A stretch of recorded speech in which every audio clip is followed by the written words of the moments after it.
"Congratulations, dear," my mother Patricia whispered to the photographer as she adjusted her hair for the next photo. "You've captured our perfect moment." I was less than 10 feet away from her, holding my bride Emma's hand, still wearing my tux, but she spoke as if I were invisible. My father, Robert, didn't even look in my direction when the minister asked the parents of the bride and groom to come forward for the final blessing. Instead, he pulled Patricia to the center of the altar, posing as if they were the real stars of the ceremony. 200 people watched in awkward silence as my own parents turned my wedding into their personal show. My name is Alex, and at 28 years old, I just experienced the most humiliating moment of my life on what should have been the happiest day of my life. But while Patricia smiled for the cameras and Robert waved to the guests like a celebrity, they had no idea what I was about to do. For 3 hours, I endured every passive-aggressive comment, every photo I was discreetly excluded from, every toast where my name was forgotten. Emma squeezed my hand tighter and tighter, whispering apologies I knew she didn't need to offer. "Don't worry," I murmured back, my eyes fixed on Patricia as she arranged another display of family photos without the groom. "They'll remember this wedding for the rest of their lives." The reception began with the same pattern. Patricia had taken control of the microphone, giving an elaborate speech about how a mother knows when she's found the perfect daughter, talking exclusively about Emma while I remained at the head table like a guest at my own wedding. Robert handed out business cards to the investors in attendance, turning my celebration into a networking opportunity. Her loud laughter echoed through the hall as he told stories about his business successes, conveniently omitting any mention of the son who had financed half of his failed ventures. But what they didn't know was that during the 6 months of preparation for this wedding, I had discovered something that would change everything. While reviewing financial documents to set our wedding budget, I found old bank statements in my home office drawer. These statements showed monthly transfers of $50,000 from a corporate account to my parents' personal account, transfers dating back 15 years. The problem? That corporate account belonged to the Hartford Benevolent Foundation, a charity organization of which Robert was treasurer and Patricia was marketing director. They had been stealing money intended for orphan children for a decade and a half. My parents, who presented themselves as pillars of the community, who hosted monthly charity dinners, who had their picture in the local newspaper every week as philanthropists of the year, were systematically diverting charity funds to finance their luxurious lifestyle. Every trip to Europe, every new car, every renovation to their $2 million mansion, all paid for with money that was supposed to feed, clothe, and educate needy children.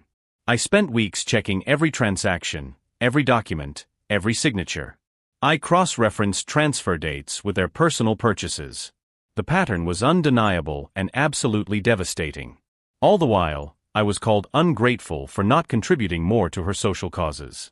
Patricia often commented in front of friends how disappointing it was to have a son who didn't share the family values of generosity. Now I understood why they never wanted me to be directly involved with the foundation. Why there were always excuses when I offered to help with auditing or financial organization. Why Robert became visibly nervous when I asked questions about the beneficiaries of the programs. As I watched Patricia pose for yet another photo without me, I made my final decision.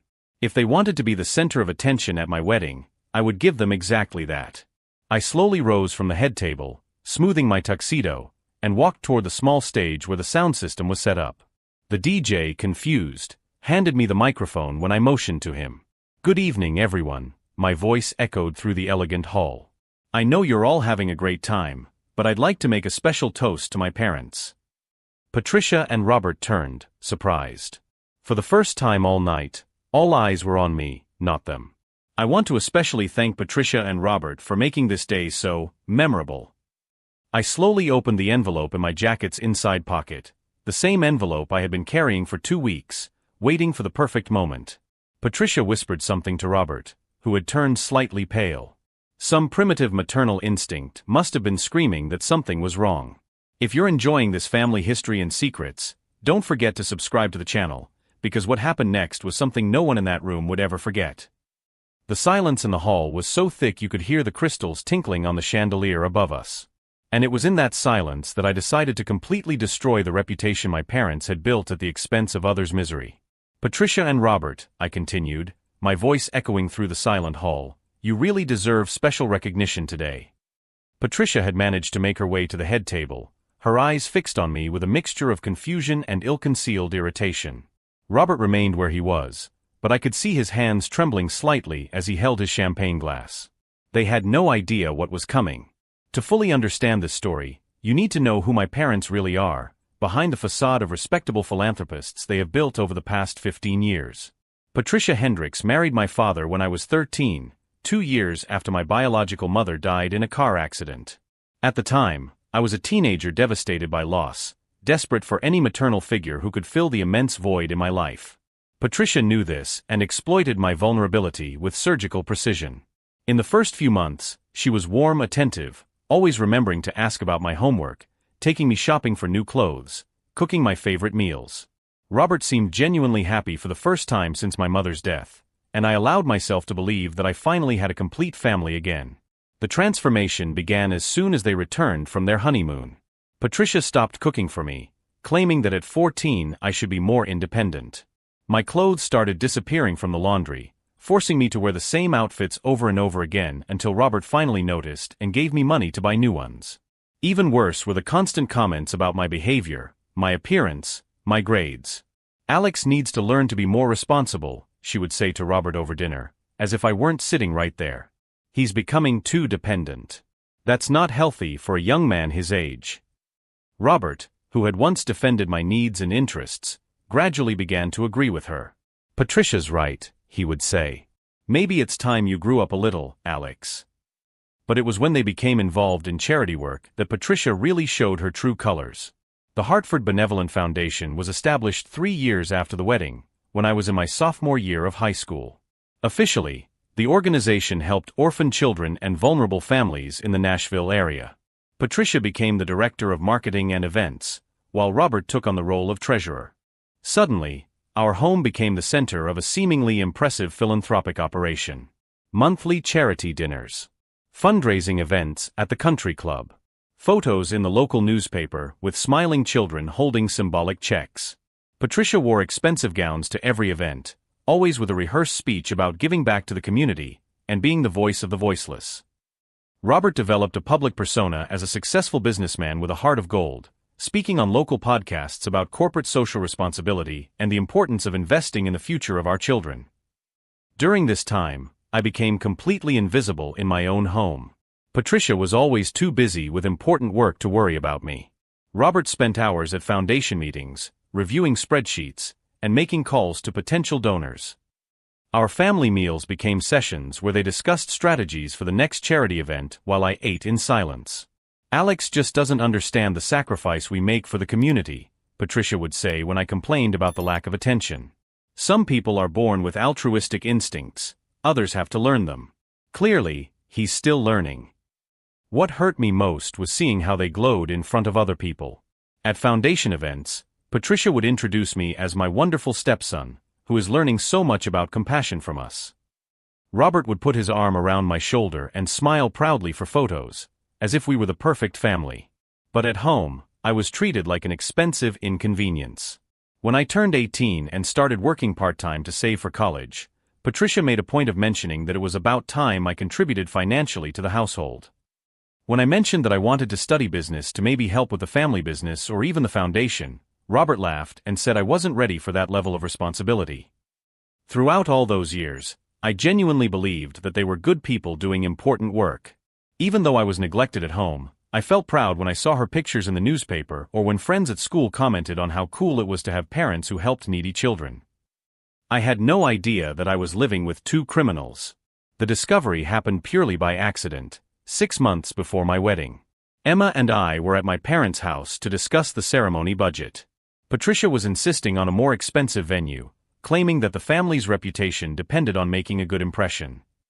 While she and Emma were leafing through flower catalogs in the living room, I went to Robert's office to look for a calculator. The desk drawer was locked, but the key was hanging on the bulletin board next to it. Robert had always been careless about home security.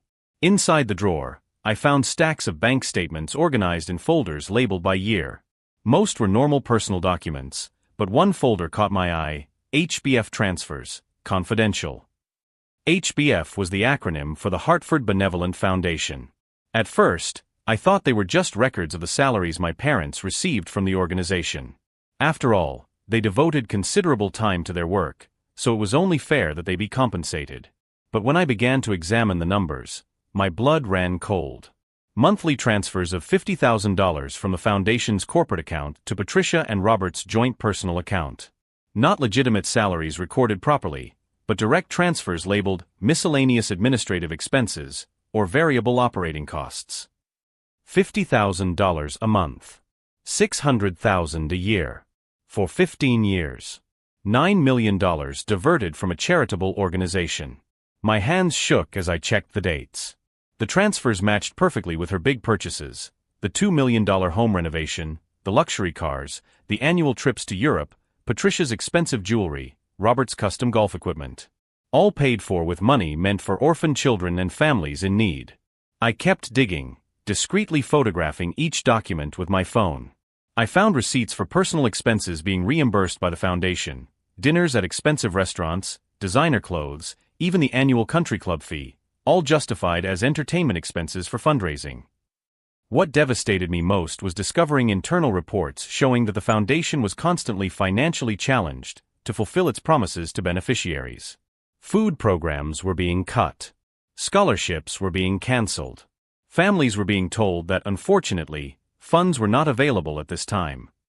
While children went hungry, my parents renovated the pool at home.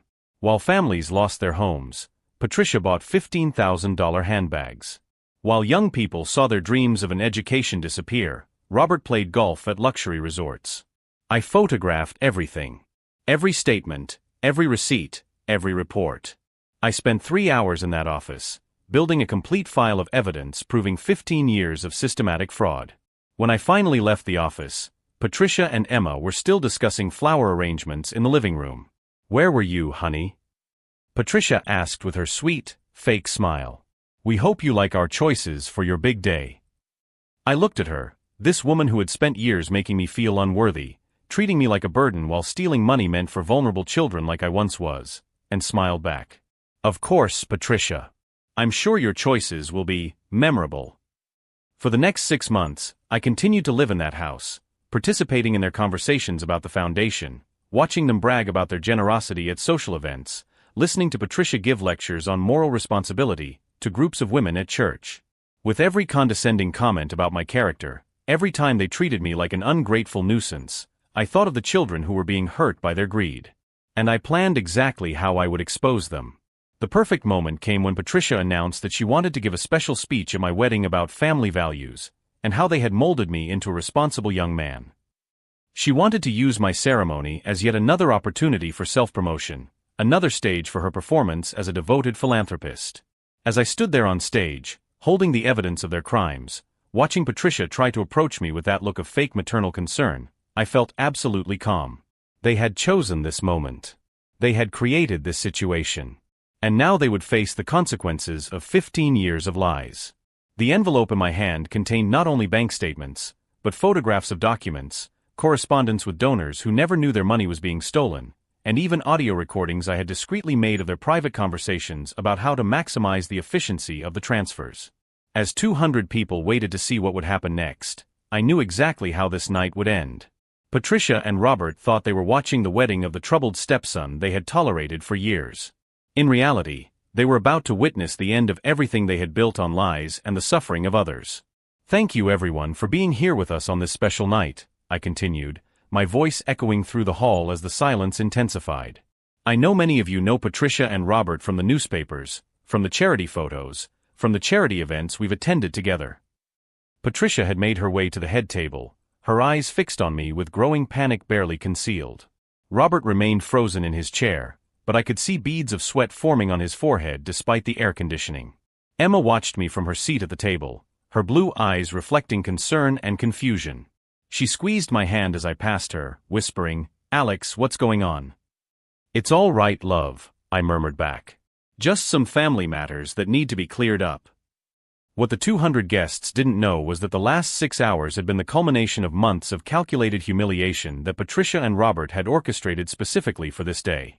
The morning began with Patricia showing up at the hotel suite where Emma and I were getting ready, 2 hours before the ceremony. "Alex, honey," she said, walking in without knocking, "we need to talk about some last-minute changes to the program." Emma was in the next room with the bridesmaids, so Patricia took the opportunity to unleash all her venom. "I've decided it would be better if Robert and I gave the main speeches at the reception," she announced, fixing her hair in the mirror. "After all, we're the ones paying for all this." That was a lie. Emma and I had paid 70% of the wedding costs out of our savings. Patricia and Robert had contributed only the reception hall, and even then they had complained about the price for months. "We also think it would be appropriate if you publicly mentioned your gratitude for the education you received," she continued, pulling a piece of paper from her pocket. "I've written a few words I'd like you to say." I read the speech she had prepared. It was a 3-paragraph dissertation on how I had been a troubled and rebellious child, how they had saved me from a life of mediocrity, and how I was finally learning the value of humility and responsibility. "I'm not reading this," I said firmly. "Oh, but you will," Patricia replied, her mask of loving mother finally slipping. "Because if you don't, Robert and I will walk out of this wedding right now, in front of all your friends and Emma's family." The threat was delivered with such coldness that I felt my skin crawl. "Imagine how embarrassing it would be for Emma if the groom's parents just walked out during the ceremony," she continued, applying lipstick to the mirror as if she were discussing the weather. "People would wonder what you did to deserve that." That was the moment I made my final decision. For 15 years, I had endured being invisible in my own home. For 15 years, I had watched them present themselves as saints while stealing from needy children. For 15 years, I had accepted being treated as a tolerated inconvenience. But threatening to sabotage Emma's wedding, a woman they barely knew, who had never done them any harm, was too much. "All right, Patricia," I said calmly. "I'll do exactly what you want." She smiled triumphantly, unaware that she had just sealed her own fate. The ceremony itself was a spectacle of orchestrated microaggressions. During the walk down the aisle, Patricia deliberately stepped on Emma's dress train, causing her to stumble slightly. "Oh, I'm sorry, dear," she said loudly enough for the guests to hear. "How clumsy of me." Robert chose the moment of the exchange of vows to cough loudly and repeatedly, interrupting my most intimate words to Emma. When the minister asked the parents to come forward for the final blessing, they positioned themselves so that I was partially hidden behind them in the photos. "Smile, Alex," Patricia whispered through clenched teeth as she posed. "This is our moment." During the reception cocktail hour, the situation worsened exponentially. Patricia had secretly hired an additional photographer, without consulting us, and instructed him to take dozens of photos of just her and Robert with Emma. When I asked why I wasn't included, she replied, "Oh honey, you can get in some later. First we want our special photos with our new daughter." Robert spent the entire cocktail party handing out business cards, introducing himself as the father of the groom, treasurer of the Hartford Benevolent Foundation. Each introduction was accompanied by an elaborate story about his philanthropic work, always ending with some variation of "We raised Alex to value community service."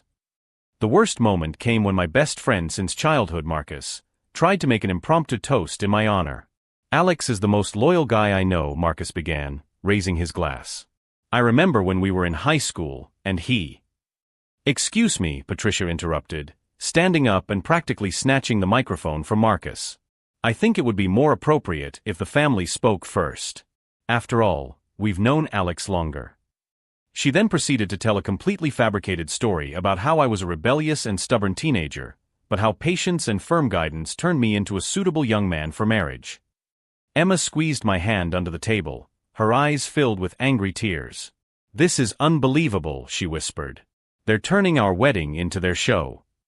That's when Patricia announced that she wanted to give a second speech, about family values and the role of parents in shaping character.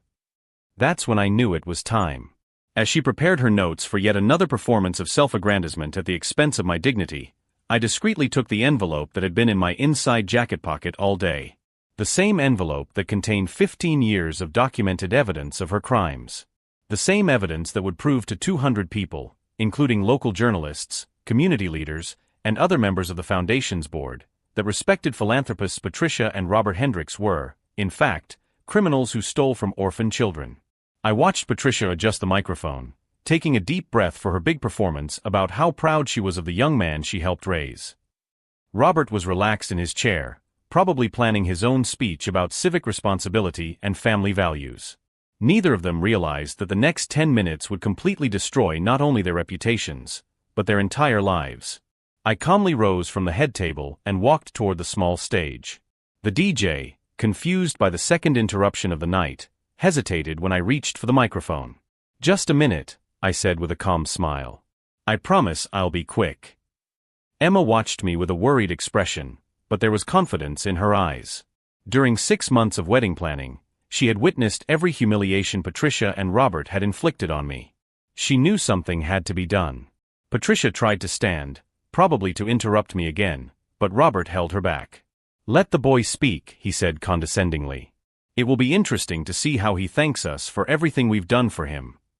The arrogance in his voice was the last encouragement I needed.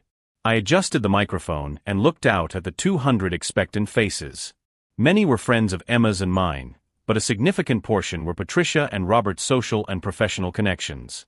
Important people in the Nashville community. People who needed to know the truth. As Patricia mentioned, "I'd like to talk about family values," I began, my voice carrying a calmness that surprised even me.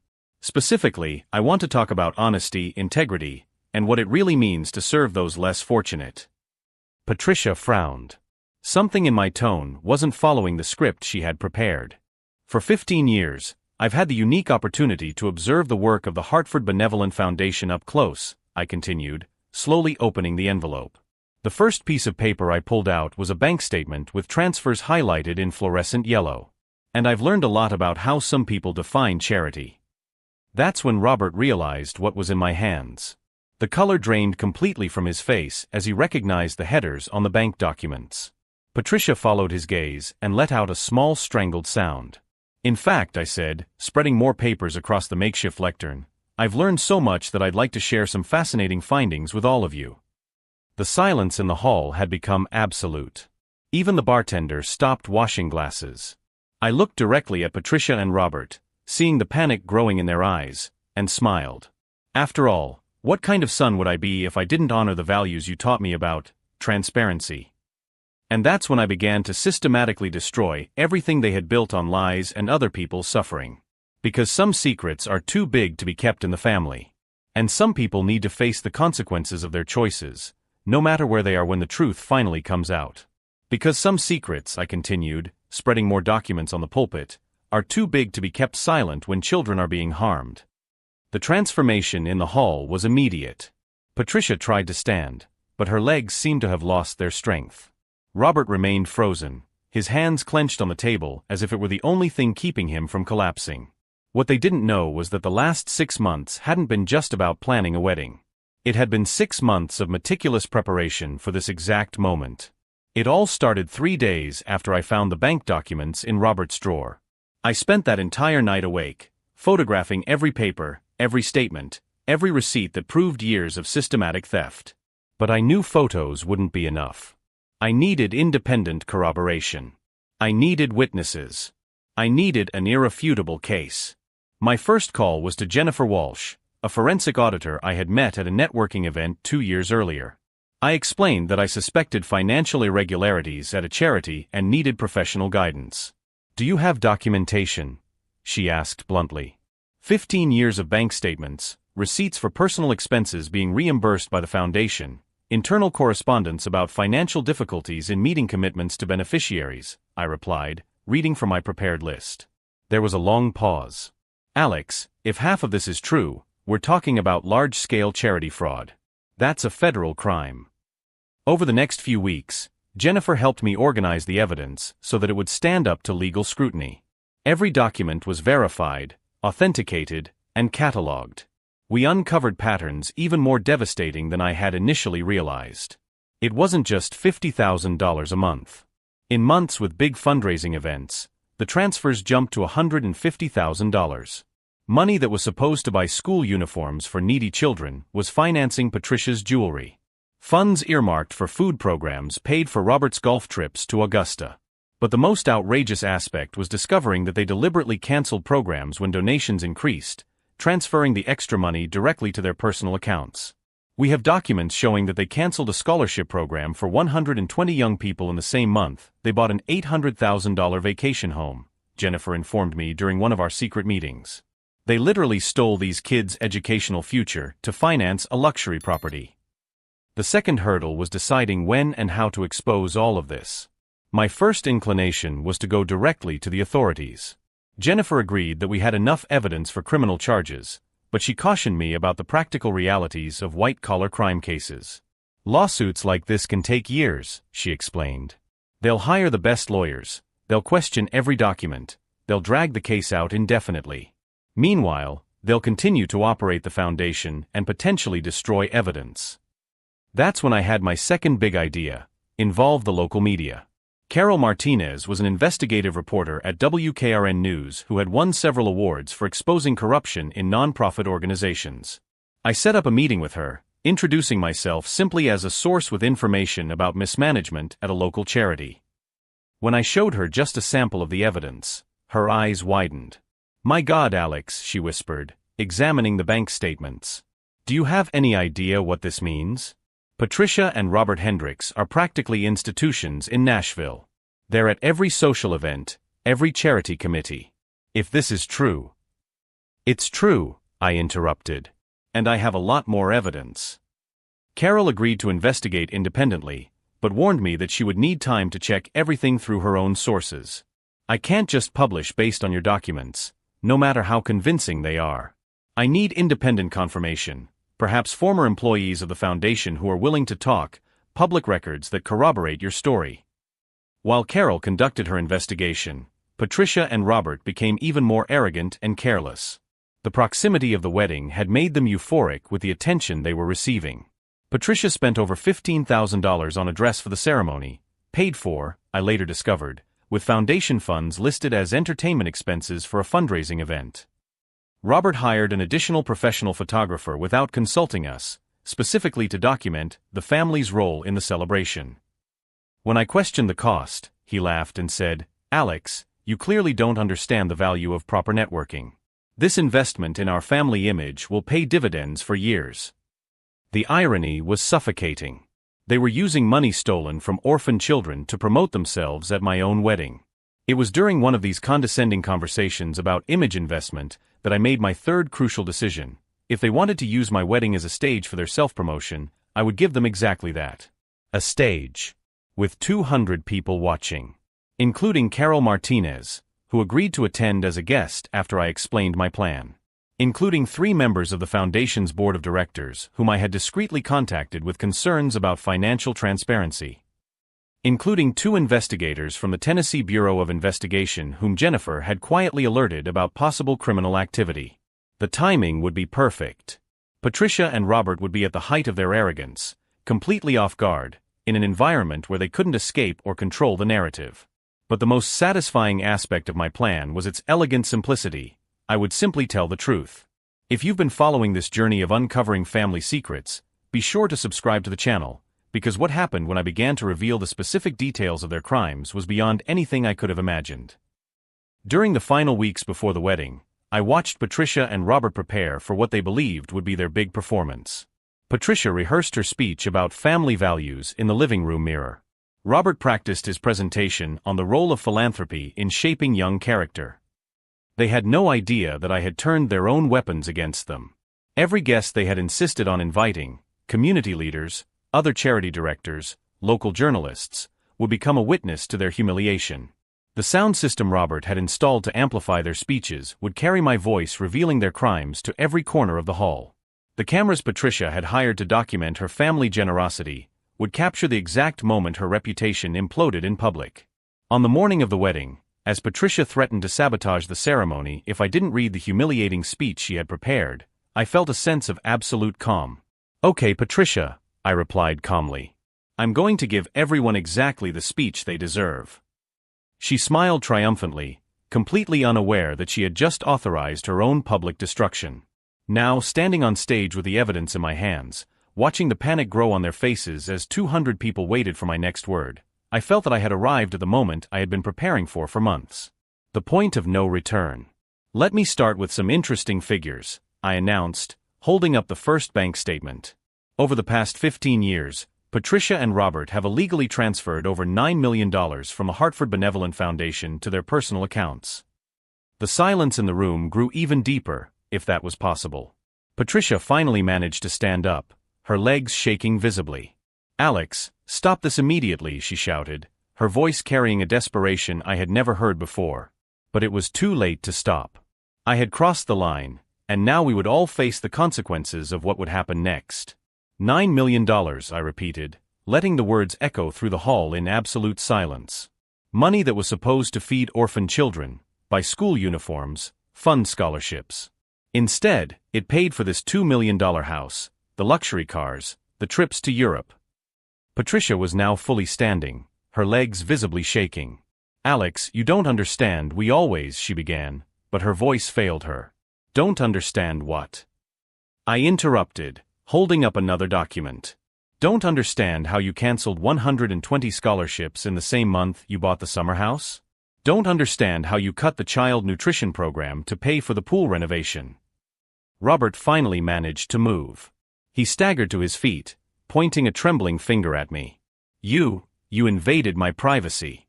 These documents were obtained illegally." The crowd murmured uneasily. Several people were recording with their phones, others whispered to each other with shocked expressions. "Privacy." I laughed, my voice carrying a coldness I didn't recognize. "Robert, you left the drawer unlocked in your own house. And considering that I still live there, at least for a few more hours, technically it was an invasion of privacy." Carol Martinez, the journalist I had discreetly invited, was in the third row, her eyes shining as she took frantic notes. The 3 members of the Foundation's board I had alerted were visibly disturbed, exchanging meaningful glances. "But let me share my favorite document," I continued, pulling a red folder from the envelope. "This is internal correspondence between the two of you, discussing how to maximize the efficiency of transfers during the high fundraising months." I opened the folder and began reading aloud. Patricia wrote to Robert, "We need to be more aggressive with withdrawals this quarter. Donations are above expectations, and if we don't move the money now, someone may start asking questions about why we're not expanding programs." The silence in the room had turned to growing murmurs of outrage. I heard someone whisper, "My God," and another say, "This is criminal." Emma was at my side now, her hand finding mine. Her eyes were filled with tears, but not from sadness, from fierce pride. Robert's response, I continued reading, was even more enlightening. "I agree. Let's cancel the school uniform program and use the justification of reallocating resources to more pressing needs. No one questions us when we say it's for the good of the children." Patricia let out an audible groan and held onto the table to keep from falling. "You can't, that was taken out of context." "Context?" My voice rose an octave. "Patricia, what context justifies stealing money from orphan children to buy $15,000 handbags?" That's when Robert completely lost his composure. "You are an ungrateful son," he shouted, his voice echoing through the hall. "We gave you a home, an education, opportunities. And this is how you thank us." The silence that followed was deafening. Slowly, very slowly, I walked to the edge of the stage, looking directly at him. "Robert," I said, my voice now as calm as the surface of a lake before a storm. "You gave me a home. That's true. But you stole homes from hundreds of other families. You gave me an education. But you denied an education to hundreds of young people who depended on the Foundation's scholarships." I paused, letting the words sink in. "And as for opportunities, well, you just gave me the opportunity of a lifetime. The opportunity to do the right thing." That's when I took my phone out of my pocket. "Because I didn't come here just to humiliate you publicly," I announced, holding the device high. "During our family speech here, I've been broadcasting live on the WKRN News YouTube channel. Carol Martinez and her crew are here, documenting everything." Patricia literally staggered. "No. It can't be." 47,000 people watched the last 10 minutes live, I continued, staring at my phone screen. "And the comments, well, let's just say Nashville isn't too happy with you two right now." Robert was now completely white, leaning only on the table. "Alex, please, we can talk about this in private. We're family." "Family." The word came out as a bitter laugh. "Robert, you know what I've learned about family in the last 15 years? Real family doesn't steal from orphan children. Real family doesn't humiliate each other in public. Real family doesn't threaten to sabotage their own son's wedding." I turned to the crowd of guests, many of whom were now standing, filming, commenting among themselves. But you know what the best part of this story is? I asked the audience. Patricia and Robert spent months planning how to use my wedding to promote their philanthropic image. They hired extra photographers, invited journalists, insisted on speeches about family values. I smiled, and this time it was a genuine smile of satisfaction. They gave me exactly the stage I needed. Patricia was now crying openly, her face stained with the expensive makeup she had applied for the photos. Robert had slumped back in his chair, his head in his hands. Jennifer Walsh, forensic auditor, has already turned over all of the evidence to the FBI, I continued relentlessly. Agents Marcus Webb and Lisa Rodriguez are, in fact, here in this hall right now, waiting for the appropriate moment to have a private conversation with you. Both parents frantically scanned the hall, trying to identify the federal agents among the guests. And Carol Martinez will publish her complete investigation tomorrow morning, with all the evidence I've gathered, plus additional information from former Foundation employees who finally felt safe to speak out. The noise in the hall had grown to a low roar of indignant conversation. I heard fragments. I can't believe it. Poor children. I always thought there was something strange about them. Emma joined me on stage, taking the microphone. My husband, she said, her voice clear and strong, has just shown all of us what it means to have true moral integrity. Patricia and Robert, you have spent years trying to make him feel that he wasn't worthy of this family. She looked directly at them. The truth is, you were never worthy of him. That's when the back doors of the hall swung open and two men in suits entered, discreetly showing their credentials to the venue security. Agents Webb and Rodriguez had decided it was time. Robert saw them first, and his expression of desperation turned to pure terror. Patricia, he whispered urgently, we have to get out of here. Now. But it was too late to run. It was too late for negotiations. It was too late for anything except to face the consequences of 15 years of crimes against society's most vulnerable. As the agents calmly walked toward the main table, I watched my parents, the people who raised me, who gave me a home, but who also stole millions from needy children, finally confront the reality I had meticulously built around them. And the only question that remained was, would they survive the complete collapse of the world they had built on lies and the suffering of others? Because their real punishment was just beginning. Agents Webb and Rodriguez walked calmly toward Patricia and Robert, who remained frozen as the entire reception watched in absolute silence. Patricia and Robert Hendricks, said Agent Webb, showing his badge, you are under arrest for charity fraud, money laundering, and embezzlement. You have the right to remain silent. Patricia collapsed in sobs and was gently escorted out of the hall. Robert tried to maintain some dignity, but his hands shook visibly as the handcuffs were placed on him. As they were led away, Carol Martinez approached the stage. Alex, can I ask you a few questions for tomorrow's report? Sure, I replied, stepping off the stage to hug Emma. But today is about celebration. Justice has been served. 3 years later, Patricia and Robert are serving 15-year sentences for federal crimes. The foundation has been restructured and now operates with complete transparency, helping more children than ever before. Emma and I have built a new life away from those manipulations. I discovered that forgiveness didn't mean forgetting, but choosing not to let the past control my future. The real revenge wasn't destroying them publicly, but ensuring they could never again harm vulnerable people. Justice served, as they say. If this story of courage and justice has touched you, subscribe to the channel for more stories about how the truth always finds its way, even when it seems impossible. Sometimes the people who hurt us the most give us exactly the tools we need for our own liberation. Patricia and Robert wanted to use my wedding as a stage for their performance.